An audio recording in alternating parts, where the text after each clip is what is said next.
ये शमय शादी परमागम शास्त्र है। मैंने इसका सवेरे जो पूर्व रंग अधिकार है उसमें 19 नंबर की गाथा चली। उस गाथा में ये प्रश्न आया था कि यह आत्मा कब तक अप्रतिबुद्ध बना है। अप्रतिबुद्ध माना आत्मा का पता कैसे लगाएं कि ये ज्ञानी हो गया है या ये अज्ञानी। तो आत्मा का पता लगाना ये ज्ञानी है कि अज्ञानी बहुत सरल है। एक सरल तरीका ये है, जब तक इस जीव को द्रव्य कर्म में, भाव कर्म में, योग कर्म में यह बुद्धि रहेगी कि ये मैं हूँ और ये मुझ रूप है, मैं इनरूप हूँ और ये मुझ रूप है, ऐसी बुद्धि एकत्व बुद्धि जब तक रहेगी तब तक वह जीव अज्ञानी अप्रतिबुद्ध रहता है। और अपन ये विचार करें कि हमारी कैसी बुद्धि है, मैं भाव कर्म को या द्रव्य कर्म को या लोक कर्म को अपने रूप मानता हूं कि नहीं। इस उदाहरण आपको आपने अपना फोटो खिंचवाया नहीं कर ये लगा ही है किसी फोटो खींचने वाला है ना, फोटो खिंचवाया ना है यार, फोटो किसका लोकर्म का फोटो खिंचवाया, आपने आत्मा का फोटो। आत्मा तो अमूर्ति, अमूर्ति का आत्मा का कोई फोटो नहीं खींचा जाता। अमूर्ति का आत्मा केवल अनुभव में ही प्रकट हो सकता है। कहाँ प्रकट होगा? अनुभव में ही प्रकट हो सकता है। और हम मानते हैं कि देह का फोटो खींचा और ये मेरा फोटो हो गया, तो तुम्हारी एकत्व बुद्धि किसमें हुई? और देह जीव को एक गिने बहिरातम तत्व, देह को और जीव को एक मानता है, वो बहिरात्मा है, अज्ञानी मूढ़ ऐसा लिखा। और अगर ज्ञानी का पता लगाओ तो देह जीव को भिन्न लगे। देह छता जैनी दशा वर्ते देहाती ते ज्ञानी ना चरण हो बंधन अग्नि। देह है लेकिन वो देह अपने को नहीं देखता, अपने को देह से भिन्न देहातीत माने आत्मा देखता है, ज्ञानमय देखता है। और जो ज्ञानमय अपने को देखता है वो द्रव्य कर्म, लोक कर्म, भाव कर्म सबको अपने ज्ञान से न्यारा देखता है। ज्ञान में ये झलकते हैं, देखो अनादिकाल से ज्ञान में ये झलके आज भी झलक रहे, लेकिन अनंत काल में एक भी गे ज्ञान में नहीं आया। एक भी गे ज्ञान में नहीं आया और एक भी गे ने ज्ञान में प्रवेश नहीं किया और ज्ञान ने किसी गे को ग्रहण नहीं किया। और आज भी हमारे ज्ञान में जो झलकता है वो केवल झलकता है, ज्ञान में आता है। हम उदाहरण देते, दर्पण के सामने मोर झलक रहा है, साक्षात मोर खड़ा है, दर्पण में मोर दिखेगा कि नहीं? बोलते चलो, बोलने से आपका अज्ञान दूर हो जाए। क्या कहा? वो दर्पण में दिखेगा कि नहीं? मोर एक है कि दो? बाहर वाला मोर है कि दर्पण वाला मोर है?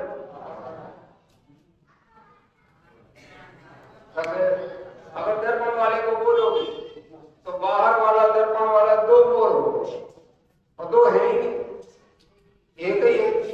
तो दर्पण में क्या है? दर्पण में दर्पण की निर्बलता का वर्णन है, जो एक तदाकार है, जैसा मोर का आकार है वैसा दर्पण में दिखता है, पर दर्पण में मोर नहीं होता। क्या कहा? ऐसे गे ज्ञान में दिखते हैं पर ज्ञान में गे कभी जाते ही नहीं, प्रवेश करते नहीं, ज्ञान में ग्रहण करता है। रसगुल्ला खाया नहीं,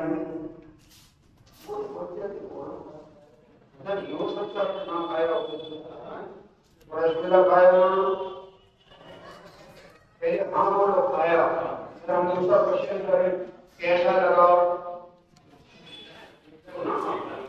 मीठा लगा। मीठा लगा, किसको लगा? ज्ञान को मीठा लगा। ज्ञान बहुत बड़ी, यानी ज्ञान ने मीठे पद से तादाद में स्थापित किया। क्या किया? और मीठा वाला पदार्थ पुद्गल बन जाए, मिठाई बन जाएगा, रसगुल्ला बन जाएगा। पर ज्ञान कभी रसगुल्ला बना, क्यों? क्योंकि ज्ञान ने कभी मीठा पना ग्रहण किया ही नहीं, और ग्रहण कर ले तो फिर आत्मा भी मीठा हो जाएगा।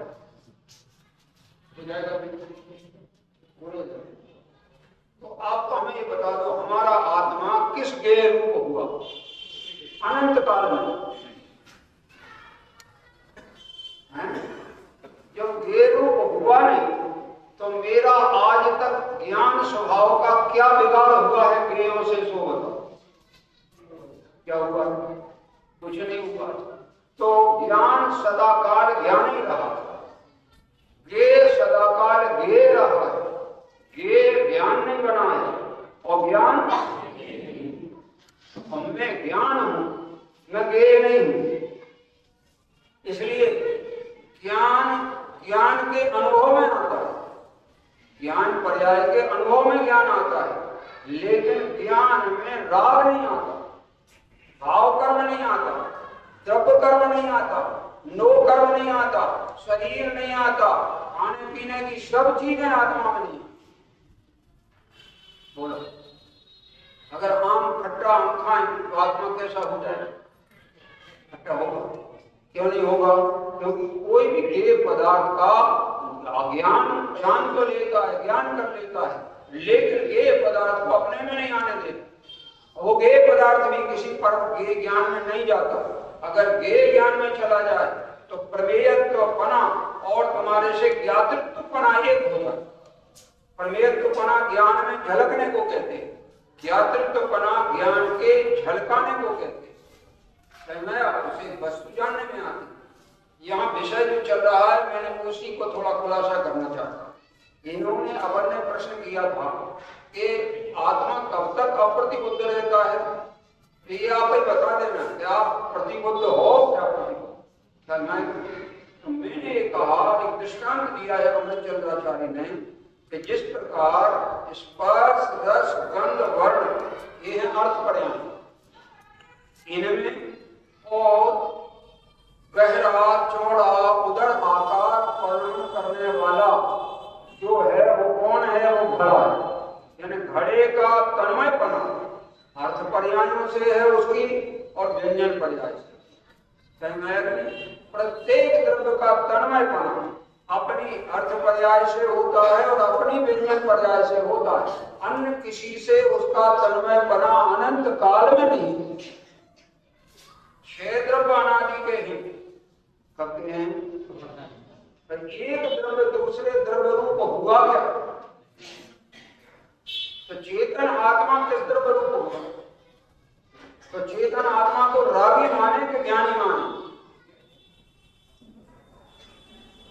विचार करना पड़ेगा, विचारशील व्यक्ति है। सभी जवाब देना होगा, जवाब देंगे तो बात आपके अंदर से बाहर आ जाएगी। अब उसमें अगर विकारी बात होगी तो विकार बाहर आ जाएगा, और सही बात होगी तो ज्ञान बाहर आ जाएगा। सही महाराज। तो वो घड़े का तो परिचय हो गया कि जिसमें इस प्रकार के स्पर्श रस वर्ण पाए जाए, या इस प्रकार का आकार पाया जाए, उस आकार का तादात्म्यपना घड़े से है, और स्पर्श रस गंध वर्ण का भी तादात्म्यपना घड़े से। अब प्रश्न ये आया तो उससे तो अभेदपना हमारे ख्याल में आता है कि इनसे वो अभेद है, उससे भिन्न नहीं है। प्रत्येक द्रव्य अपनी पर्याय से अभेद होता है, भिन्न नहीं होता। क्या कहा? अब दूसरी बात, यहां इन्होंने दूसरा दृष्टांत दिया। इसी तरह है, ऐसा दिया देखो नीचे लिखा है, इसी प्रकार कर्म मोह आदि अंतरंग परिणाम, कर्म और मोह दोनों को अंतरंग परिणाम कहा। क्यों कहा? क्योंकि मोह तो आत्मा की पर्याय में जन्म लेता है, पर्याय में जन्म लेता है, आत्मा की पर्याय नहीं बन जाता। क्या कहा? तो मोह तो अंतरंग परिणाम है, क्योंकि वो आत्मा की पर्याय में जन्म लेता, और मोह के दृष्टि से होने वाला जो द्रव्य कर्म है वो भी अंतरही में होता है, नेत्र आदि के द्वारा गोचर नहीं होता, इसलिए वो भी अंतरंग परिणाम है। देखो लिखा नहीं इन्होंने कि कर्म और मोह आदि अंतरंग परिणाम तथा नो कर्म शरीर आदि बाह्य वस्तुएं बाह्य परिणाम, ये सब उद्गल के परिणाम है। किसके परिणाम है? ये सब उद्गल के परिणाम है। कर्म उद्गल का परिणाम है, भाव कर्म उद्गल का परिणाम है, नो कर्म शरीर आदि उद्गल का परिणाम है। शरीर का सारा परिणाम किसका परिणाम है? सच बात तो ये है, आत्मा आज तक कभी बीमार नहीं हुआ, बुखार नहीं आया कभी। जो मानते हैं ये अप्रतिबुद्ध, क्योंकि एकत्व बुद्धि है उनकी, बुखार में एकत्व बुद्धि है, शरीर में एकत्व बुद्धि है, एक एक चीज में एकत्व बुद्धि है। दर्पण उठा के देखता है, मैं सुंदर हूं, मैं कुरूप हूं, ये देखता है, तो एकत्व बुद्धि है कि नहीं है? और वो एकत्व बुद्धि के कारण वो प्रतिबुद्ध है कि अप्रतिबुद्ध है? अब देखिए भेद ज्ञान कराते हैं उसी दर्पण के माध्यम से। यहाँ लिखा है आत्मा को ये तिरस्कार करने वाले भाव हैं, एकत्व बुद्धि का भाव, ममत्व बुद्धि का भाव, कर्तृत्व बुद्धि का भाव, भोक्तृत्व बुद्धि का भाव, ये सब आत्मा का तिरस्कार करने वाले भाव। इनसे आत्मा का तिरस्कार होता है, आत्मा का सम्मान नहीं होता। आत्मा का सम्मान आत्मिक अनुभूति से आत्मा का सम्मान होता है, सम्यक मत ज्ञान से आत्मा का सम्मान होता है, सम्यक श्रुत ज्ञान से आत्मा का सम्मान होता है। और अवधि ज्ञान मन पर्याय ज्ञान तो आत्मा से संबंध रखते ही नहीं है, इसलिए उसकी बातें नहीं कर रहे। और केवल ज्ञान जो है वो तो आत्मा का परम सम्मान करने वाला। तो मत ज्ञान, श्रुत ज्ञान और केवल ज्ञान, ये तीन ज्ञान आत्मा का अभिनंदन करने वाले। और आत्मा व्यायक क्या है? व्यायक ज्ञानमय। व्यायक का लक्षण क्या है? इसका लक्षण ज्ञान है, वो व्यायक, उसका लक्षण उपयोग हो लक्षण, ऐसा लिखा ना सत्वार सूत्र। आत्मा का लक्षण उपयोग, तो 6 डाला में लिखा चेतन को है उपयोग रूप बिन मूरत चिन्ह मूरत अनूप उद्गल नव धर्म अधर्म काल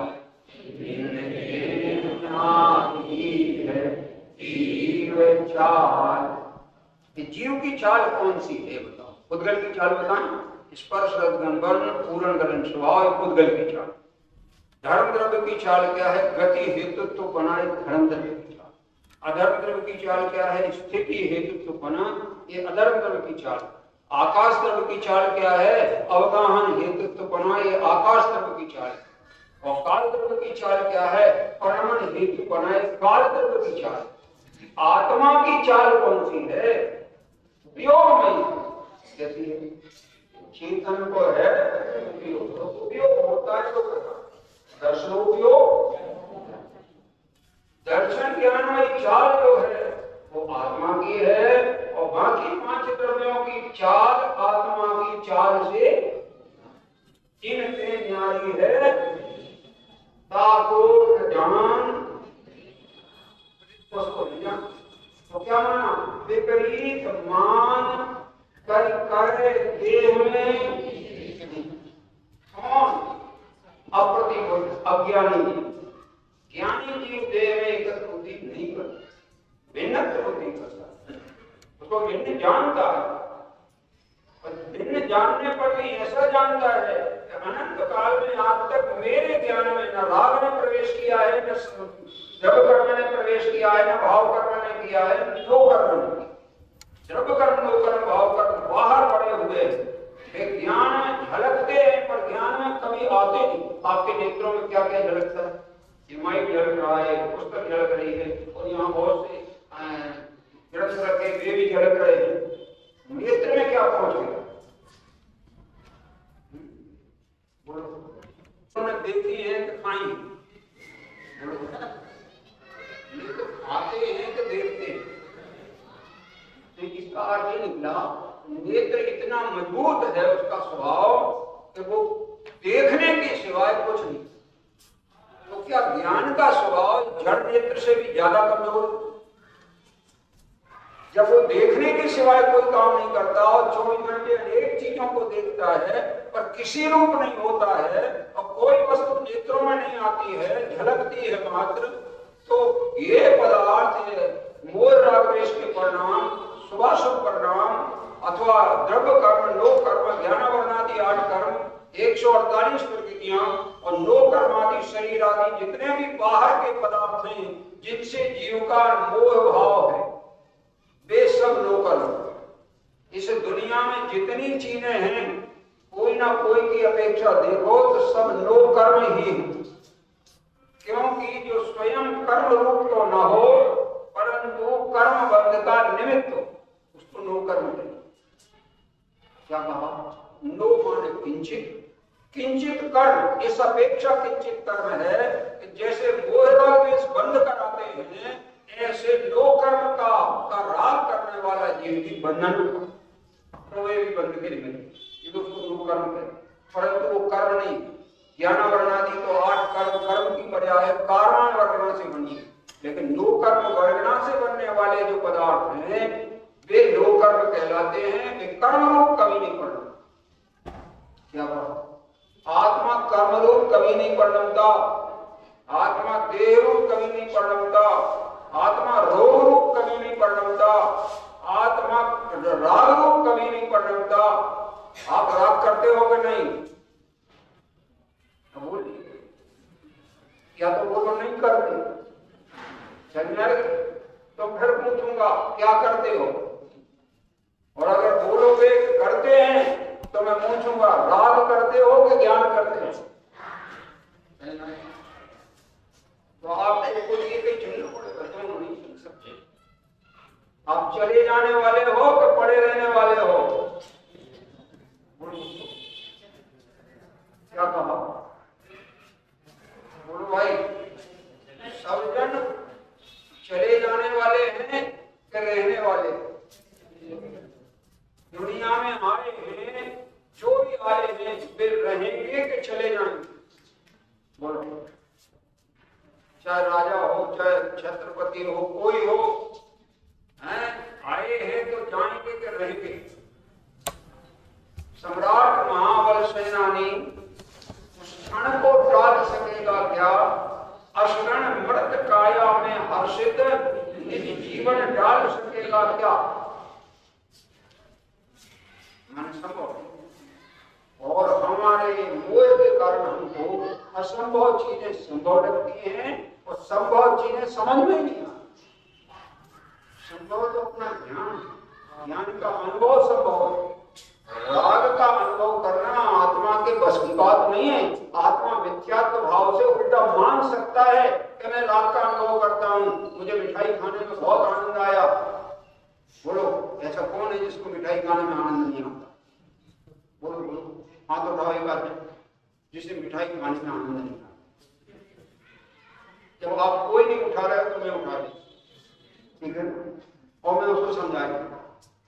अगर मिठाई खाने से आनंद आता है और जब तक आप खाते रहोगे तब तक आनंद आएगा क्या? फिर बीच में दुख भी आना शुरू होगा। बोलो, रसगुल्ला ताज में हमें भूख लगी है तो 3-4 रसगुल्ला आपने खाए, मजा आएगा। 20 खा जाओ तो क्या आएगा? मजा आएगा कि कजा आएगा? बोलो। तो हमें ये बता दो, रसगुल्ला मजा लाने वाला है, कजा लाने वाला? कजा कहते हैं हिंदू, क्या लाने वाला? न मजा लाने वाला है न कजा लाने वाला है। मिथ्या दृष्टि की मान्यता में मजा और कजा होता है और सम्यक ज्ञानी के ज्ञान में न मजा होता है न कजा होता है, के क्या होता है? रात का समय है, सावधानी से सुनना, रात के आंख बंद करके नहीं सुनना, नहीं तो हमें लगा मालूम नहीं ये सुन रहे हैं कि कुछ और आराम करने लग गए। ये जगह आराम करने की नहीं है, ये जगह तो सावधान होना। इसलिए जो बात बता रहे उसको सावधानी से सुनो। रात में भी समय साथ चला रहा, तो कब चलाएं समय सारे? ऐसा कौन सा समय है जिस समय समय सार चिंतन के लायक ना हो? वो अर्ध निशा का सन्नाटा मन में पंचाली चलते हो तब मानस तुम ऐसा स्वरूप, ये स्वरूप समझ में तो आए भाई, इसकी महिमा ख्याल में आए। जिसको महिमा ख्याल में आती है उसे उसकी प्राप्ति हुए बिना नहीं रहती। जिसे आत्मा की महिमा आती है वो आत्मा को प्राप्त कर ही लेता है।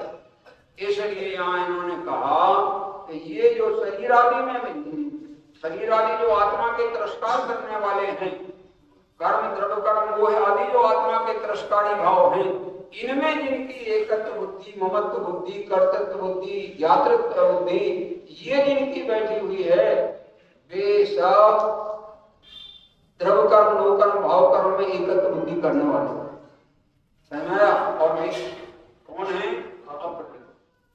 ठीक है ना? अब आप देखो अगली लाइन पढ़ते, मैं सब सुना रहा हूं इसी में, आप देख लेना क्या लिखा अगली लाइन में कि इस प्रकार आत्मा में यह कर्म मोह आदि अंतरंग और लोक कर्म शरीर आदि बहिरंग जो आत्मा के तिरस्कारी भाव हैं, तिरस्कार करने वाले हैं, वे सब उद्गल के परिणाम। किसके परिणाम? उद्गल के परिणाम। इस प्रकार वस्तु के अवेद से जब तक अनुभूति होती है तब तक यह आत्मा अप्रतिबुद्ध रहता है। क्या लिखा? तब तक प्रश्न किया था, कब तक आत्मा कब तक अज्ञानी रहेगा? तो उन्होंने कहा जब तक तुम एकत्व बुद्धि रखोगे द्रव्य कर्म लोक कर्म भाव कर्म में, तब तक अज्ञानी रहो। ऐसी बात है। तो क्या करें? एकत्व बुद्धि छोड़ दो। तो क्या करें? ज्ञाता दृष्टा करो। नहीं, और कोई उपाय नहीं है भैया। भगवान क्या कर रहे हैं? उनके हाथ जोड़कर रोज पूजा करते हो और उनकी स्तुति करते हो, उनका गुणगान करते हो। वे क्या करते हैं? वे क्या करते हो? पैर पर पैर रखे, हाथ पे हाथ रखे, दृष्टि अंतर्मुखी किए हुए हैं, बोलने वाले बोल रहे हैं, वे कभी सुनते ही नहीं। भगवान सुनते नहीं, मानो जैनियों के भगवान सुनते ही नहीं। सच्ची बता रहा हूं, ये अवर्ण नहीं, क्योंकि सुनना मति और श्रुत ज्ञानियों के होता है। क्या कहा? केवल ज्ञानियों के सुनने का काम नहीं होता, कान निमित्त होते हैं उसके सुनने में। मति ज्ञानी के कान के निमित्त से भाषा सुनने में आती है, केवल ज्ञानी सुनते ही नहीं है। अब तो भगवान के सामने हाथ जोड़ के जो जो बोलते हो फिर कुछ सुनते हो कि नहीं? सुनिए जिन अर्ज हमारी, अर्ज हमारी अर्ज सुनो। और वे सुनने लग जाए तो सुनने वाले का उपयोग जाए, उनका आत्मा में से उपयोग हट जाए तो भगवान नहीं रहेंगे। और फिर कितना सुनाता है भगवान की शायद अगर सुनते होते तो गजब है, उससे बोलने वाले से भी ज्यादा नीचे हो। सुनिए नहीं, सुनाते नहीं है, तुम्हारा काम बताएंगे हम, तुम ये काम करना। ऐसा में एक गांव पति जो हो गए सो दुखिया दुख हो गए, तुम तीन भुवन के स्वामी दुख मेटो अंतर्यामी। भगवान पूछते हैं तुम्हारे पास दुख कहां से आया, किसने पैदा किया? तो वो जवाब कि दुख तो किसी ने किसी को पैदा नहीं किया, अपनी मिथ्या मान्यता, अपने मिथ्या ज्ञान और अपने मिथ्या आचरण से दुख की उत्पत्ति अज्ञानी आत्मा ने, अप्रतिबुद्ध आत्मा ने स्वयं की। तो अब सुख की प्राप्ति कैसे हो? अपनी भूल समझ ले, भूल को भूल मान ले, अपनी भूल छोड़ दे और सच्चे आत्म कल्याण के मार्ग में आ जाए, सुखी हो जाए। ये मार्ग किसने बताया? भगवान ने, उनकी दिव्य ध्वनि में आया। इसलिए भगवान की कृपा से सुखी हुआ ऐसा कहने में आएगा, कोई की कृपा से कोई सुखी होता ही नहीं। ये दर्शन में आशीर्वाद देने की परंपरा है। सुन लो जरा, आशीर्वाद कोई किसी को दे ही नहीं सकता। क्यों नहीं दे सकता? क्योंकि यदि कोई किसी का कर्ता धर्ता बन सकता होता तो आशीर्वाद उसको लागू हो जाता।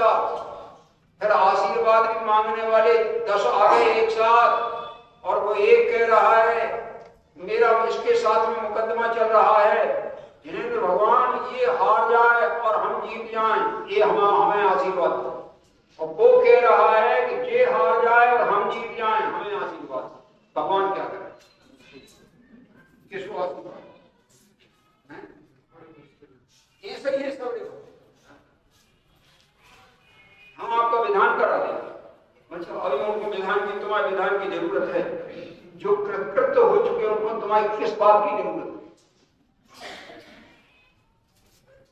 नहीं, अच्छी ज्यादातर पे चढ़ाएंगे। अरे तो पागल जैसी बातें कर रहे हो, क्या करें?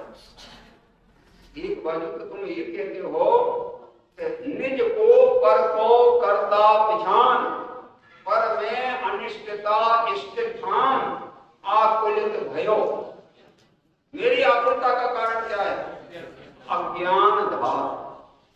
जो मृग तृष्णा, जैसे मृग तृष्णा में मृग परेशान होता है, चलती हुई लू को देखकर, ऐसी लहराती हुई लू देख करके उसे भ्रम होता है कि पानी भरा है, प्यास लगती है जोर से, तो दौड़ लगाता है, अभी और थोड़ा दूर रह गया है पानी। वो जितनी दूर जाता है उतनी दूर उसको वो लहरें दिखती रहती हैं। जल नहीं पावे प्राण गवावे, भटक भटक मरता वस्तु पराई माने अपनी भेद नहीं कर। तू चेतन यह देह अचेतन, यह जड़ तू ज्ञानी, मिले अनादि यतन से बिछुड़े ज्यों पय और पानी। रूप तुम्हारा सबसो न्यारा, भेद ज्ञान करना जो लो पौरुष थके न तौलो, उद्यम सोच।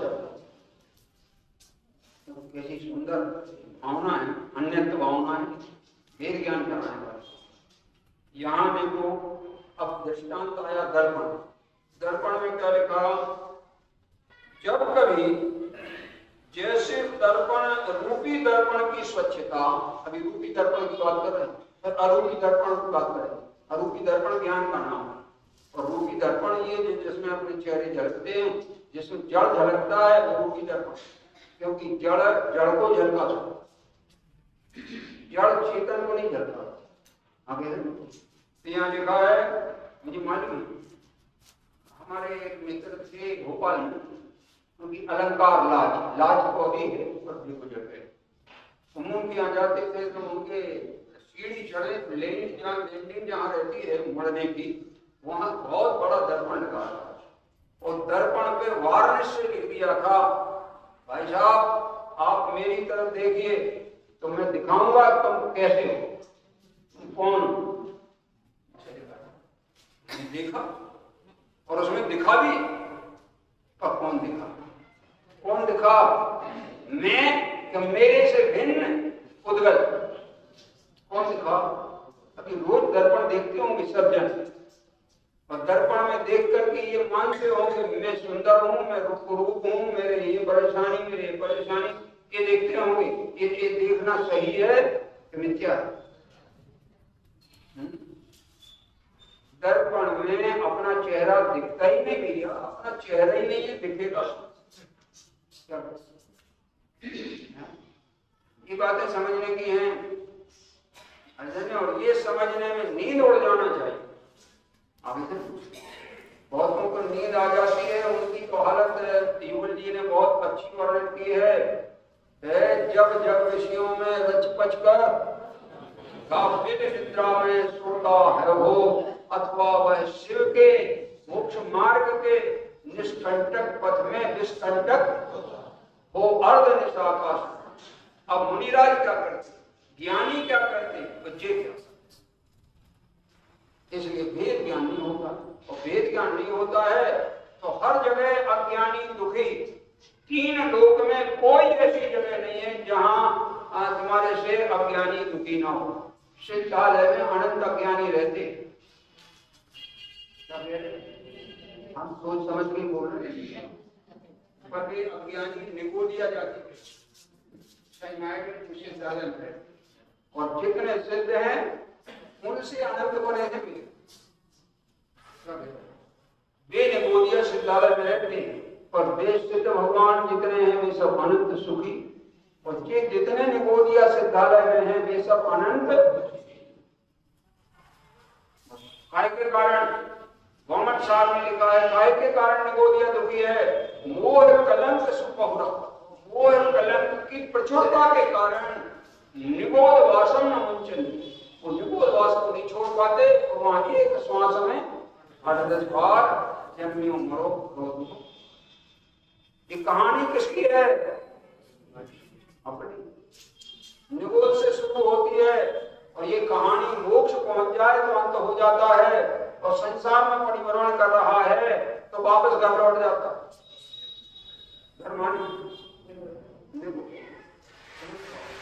अब वापस लौटना है क्या?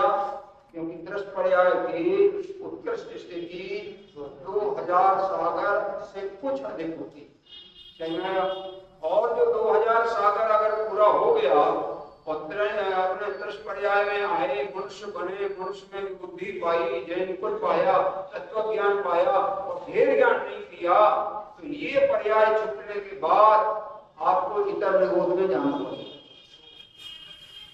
कहाँ जाना पड़ेगा? तो इतर निगोद कहो, वहां भी जाओ तो वहां भी कोई सुख तो है, दुखाई। इसलिए आचार्य ये कहते हैं तो भाई चांस छूटने का नहीं अवसर आया। अब देखो दृष्टांत दिया रूपी दर्पण का, जैसे रूपी दर्पण की स्वच्छता, स्वर का आकार प्रतिभास कराने वाली, स्व का आकार, दर्पण में स्व का आकार कैसा होता है? निर्मल आकार। कैसा आकार होता है? निर्मल आकार। और उसका पर का पराश्रित आकार कैसा दिखाई देता है? जैसा पर वस्तु है वैसा उसकी झलकती दिखाई देती है। पर गजब ये बात है कि वो वस्तु बाहर की बाहर ही रहती है, छलकन है वो ज्ञान का परिणाम है। किसका परिणाम है? वो ज्ञान का परिणाम। तो इसका अर्थ ये निकला कि वो जो दर्पण में जो झलकता है, उद्गल भी क्या ना झलक रहा हो, दर्पण का उद्गल चेतन होता है।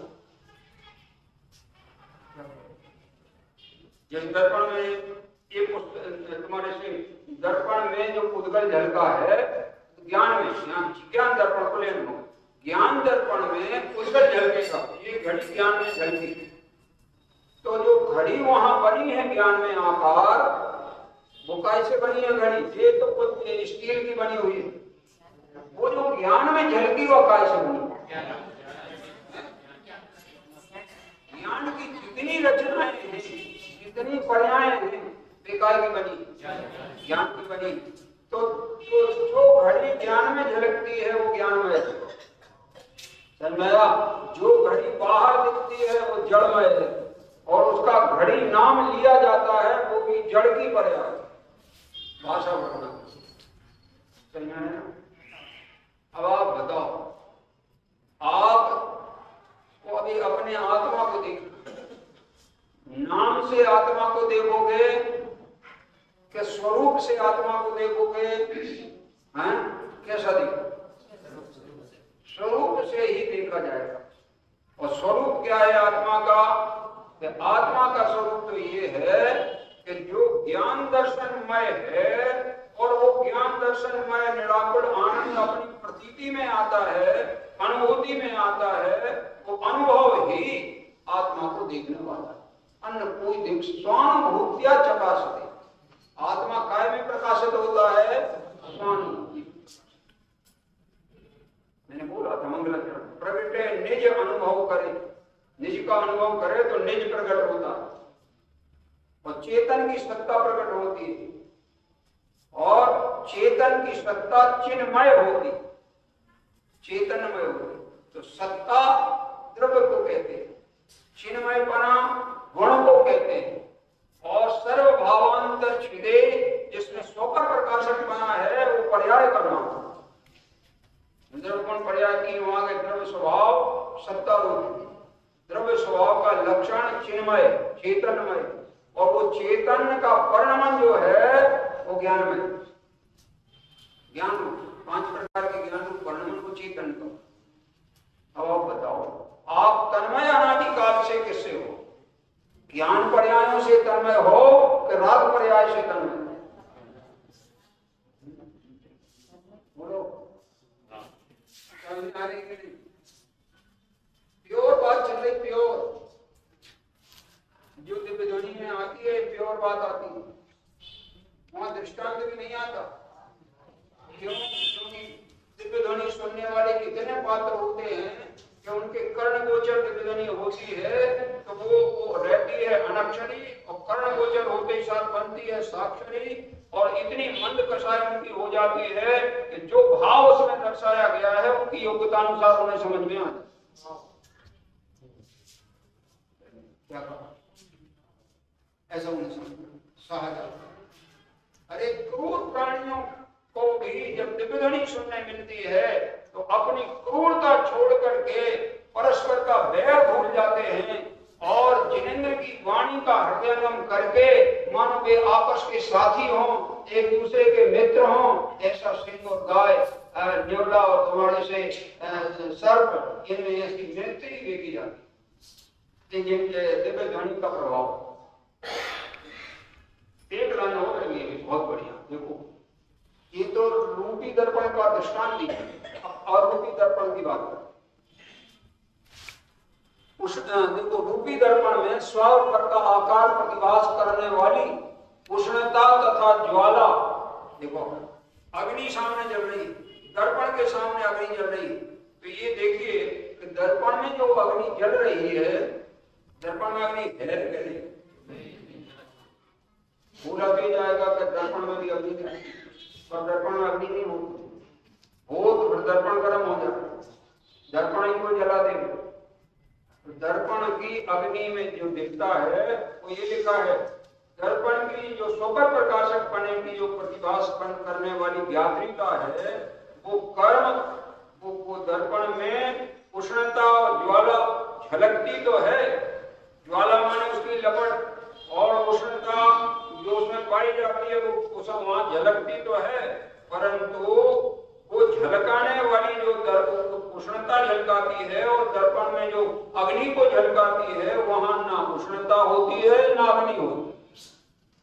अग्नि में रहती है, उष्णता होती है। ऐसे अनंत काल में एक भी राग द्वेष मोह का परिणाम, विकार का परिणाम, राग का परिणाम, द्रव्य कर्म लोकर्म का परिणाम मेरे आत्मा में प्रविष्ट ही नहीं हुआ।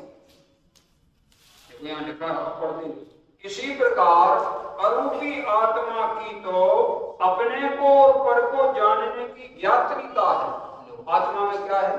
स्व को जाने या पर को जाने, इतना है। शकल के ज्ञाय तदपि निजानंद रश्मि, अपने में लीन रहते हैं, जानते सबको, और सबको जानते हैं, कोई भी उनके ज्ञान में नहीं आता, और उनका ज्ञान किसी के पास। और जितने ज्ञानी है दुनिया में वे स्व और पर को जानते तो हैं, लेकिन स्व और पर को कभी एक में एक नहीं कर सकते, वे नहीं रहते हैं।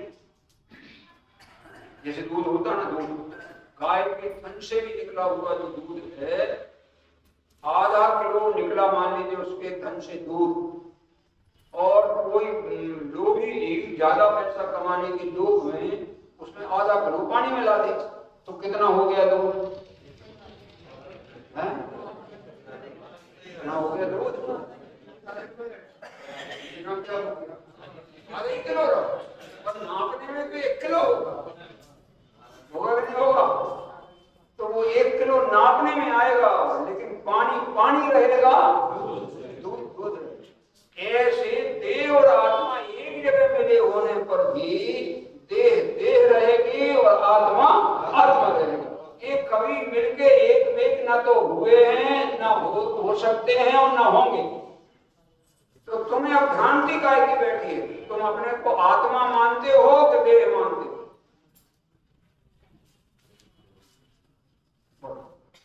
सुखी होने का मार्ग क्या है? ज्ञानी बनने का मार्ग क्या है? ये लिखा ना। ऐसी जब अरूपी आत्मा को अपने ऊपर को जानने वाली ज्ञात्रिका, पर को जानने की ज्ञात्रिका, स्व को जानने की ज्ञात्रिका, ये है कर्म कर्म तो पुद्गल के, और बेपुद्गल वाले जो कर्म ज्ञान में झलक सकते हैं, क्योंकि ज्ञान का स्वभाव यात्री का है और ज्ञेयों का स्वभाव प्रमेयपना है। ज्ञान में झलकने की उनमें योग्यता है और ज्ञान में झलकाने की योग्यता है, लेकिन ज्ञान में ये योग्यता नहीं है कि ज्ञेय को ग्रहण कर ले और ज्ञेयों में ये योग्यता नहीं है कि वो ज्ञान में प्रवेश कर ले।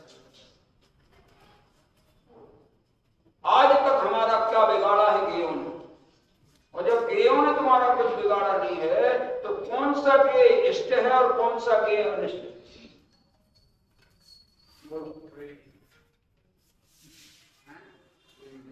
झूठी मान्यता जीव भ्रम में निश्चित पगा हुआ। अरे जिया जग धोखे की टाटी, दौलतराम जी भजन, झूठा उद्यम लोग करते हैं। आपका तो धंधा है ना, साचा है कि झूठा है? झूठा उद्यम लोग करते हैं जामे निष्दिन घाटी, और आपके धंधे में फायदा हो रहा है कि घाटा लग रहा है? जामे निष्दिन घाटी, जान बूझ नर अंध बने हैं, लोचन बांधी पाटी, ज्ञान निरूपी नेत्र पे पट्टी बांधी, निकल जाएंगे प्राण छिनक में, पड़ी रहेगी माटी। अरे जिया जग धोखेगी, दौलत राम समझ मन अपने, ये की खोट कपाटी। अरे जिया जग धोखेगी, दौलत जगत में धोखा ही धोखा है, और जगत में कोई धोखा देने वाला नहीं है। जगत में जो वस्तु का जो स्वरूप है वो है, उसके पास है। तुम केवल उल्टा समझ रहे हो अनादिकाल से, उसको सही समझ लो। इनकी चाल अलग अलग है, ये जान लो। मेरी चाल जानने देखने की कौन सी है? और कोई चाल हो तो मैं बता दो जरा, और आगम में लिखी हो तो बताओ। लेकिन राग भी कर सकते हैं, हम द्वेष भी कर सकते हैं, हम मान भी कर सकते हैं, हम माया भी कर सकते हैं, हम लोभ भी कर सकते हैं, हम क्रोध भी कर सकते हैं। तुम कर सकते हो कि करने की मान्यता तुम्हारी मिथ्या मान्यता, झूठी मान्यता है, तुम कुछ नहीं कर सकते। छिपकली होती है, छिपकली नाम सुना? तो छिपकली ऐसी दीवार में ऊपर छत, तो ये चिंतन करती है कि छत टिकी हुई है, इसके कारण मैं साधु हूं, ये छत टिकी। अगर मैं यहाँ से हट जाऊं छत गिर जाए। वो छिपकली का ज्ञान कैसा है? सबने कहे कि मिथ्या है। हमारा ज्ञान तो पूरे संसार को साध लेके बैठे, मैं बिना संसार ना चलेगा। प्राइम मिनिस्टर माने हमारे बिना भारत नहीं चलेगा, चीफ मिनिस्टर माने हमारे बिना मध्य प्रदेश नहीं चलेगा। अरे तुम जैसे सैकड़ों आए और गए, चलने वाली चीज चलती रहती है, वो किसी के कारण चलती नहीं है, स्वयमेव चलती है और स्वयमेव ही वो विलय हो। ये पर्याप्त स्वभाव। क्या क्या किस बात के लिए परेशान? परेशानी का कारण है ही नहीं होता। अनावश्यक तत्व के विरुद्ध जो चिंतन है वो परिणति वास्तव में दुख का कारण है। इसलिए इसमें ये बात अंत में आ गई कि अनुभूति जब इस जीव को भेद ज्ञान से अनुभूति होगी तब ये आत्मा प्रतिबद्ध होगा। कब होगा प्रतिबद्ध? भाई भेद ज्ञान होने पर प्रतिबद्ध होगा। जिन परम पैनी सुबुद्धि छेनी चार अंतर भेदिया वर्णादि अनुरागादि ते निज भाव को भेद ज्ञान करना। जे पूरा विषय गए जाई और आगे जे हैं सो सब महिमा ज्ञान करी, भेद ज्ञान करी। मुनिनाथ कहे भेद ज्ञान की महिमा। सुखी होने के लिए कौन काम का है? वेद। दुखी होने के लिए वेद ज्ञान को भूल जाओ, वेद ज्ञान करो, पर वस्तुओं के साथ में एकत्र स्थापित करो, कभी सुखी नहीं होगे। जिंदगी भर जोड़ते रहोगे और सब छोड़ के जाओ। एक बात बता दो आप लोग, बस आखिरी पूछ रहा हूं, अपन लोगों को जोड़ना कितना चाहिए? आशा गर्त प्रति प्राणी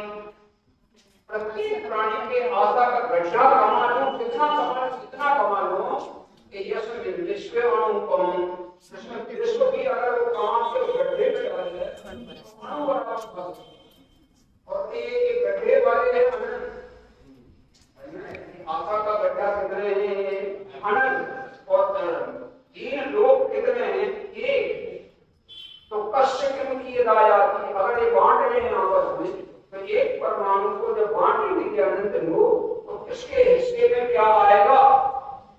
इसलिए प्रथा योग विशेषिका, विषयों की जो आशा है वो आशा जब तक नहीं जाओगे, विषयों की आशा नहीं, जिनकी शाम भाव में रखते हैं, निष्फल के साधन की दिल तत्पर रहते हैं, स्वास्थ्य त्याग की कठिन तपस्या बिना खेल जो करते हैं, ऐसे ज्ञानी साधन करके दुख समूहों को रहे सदा सत्संग उन्हीं का ध्यान, उन्हीं का चित्त रहे, उन्हीं चित्त सदा। ऐसा बहुत बढ़िया चीज है जिनागम से बढ़िया दुनिया में कोई चीज। जिनागम का ऐसे जिनागम हमारी माँ से बड़ा कोई दुनिया में बच्चों को नहीं होता। पिता भी का नंबर दूसरा है, पहला नंबर माँ को क्या चाहिए, ऐसे बेटे को क्या चाहिए, माँ ऐसा नहीं। अच्छा, माँ को जानता है जन्म से, ऐसा नहीं, पिता को नहीं जानता, पिता का परिचय माँ करा। माँ जिसको बता दे कि ये तुम्हारे पिताजी हैं, तो बाद में समझ जाएंगे कि जिन्होंने माँ ने हमें बताया है कि तुम कौन हो, तुम ग्यारह हो। ऐसे में इसका एक परिचय जिन्होंने माँ ने कराया है, तुम जो हो उसका अनुभव करो, उसको मानो, उसका विज्ञान करो और सुखी होने के लिए मन पड़ा है।